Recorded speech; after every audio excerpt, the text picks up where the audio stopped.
It's a Thursday evening in a small room in the basement of Maxey College, and Bailey Inlow is getting ready for a night out.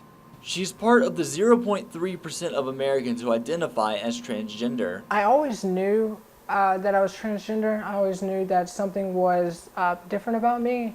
It wasn't until I was around 15, 16 years old that I really learned the terminology and learned what it meant to be transgender. Born Jefferson Bailey Inlow, Bailey said that she has faced a much more accepting community as a student at USC compared to her hometown of Saluda, South Carolina. I've been really lucky to come here, especially in a time of change. USC has done a lot this year for the trans community. The main resource that USC has for transgender students is the LGBT Program Center located in the Russell House. LGBT Programs Coordinator Kayla Listenby is at the forefront of transgender activism at USC, and she agrees with Bailey that college students are more accepting of their transgender colleagues. I think the experiences, especially of our students, are very different because the LGBTQ community, so sexual minorities, have become a lot more accepting. One way in which Listenby helps transgender students blend in with the rest of the student body is to tell them to use whatever bathroom they feel most comfortable with.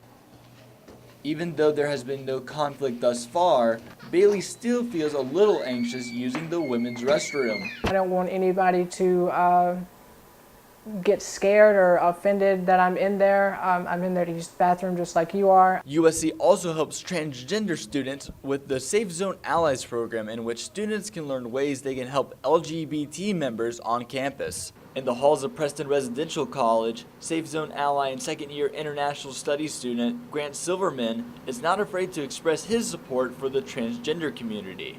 I believe that all people deserve the same rights, transgenders notwithstanding, them being a minority within a minority group. It's important that their voices are heard. Despite the acceptance from the student body, Bailey still receives questions from students that she feels are ignorant and somewhat insulting. One of them being if she is going to get surgery to biologically change her gender. It doesn't matter whether you have surgery, or whether I have surgery or have had surgery or not.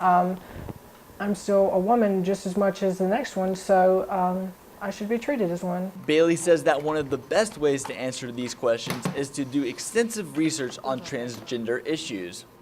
Morgan Simpson, Carolina News.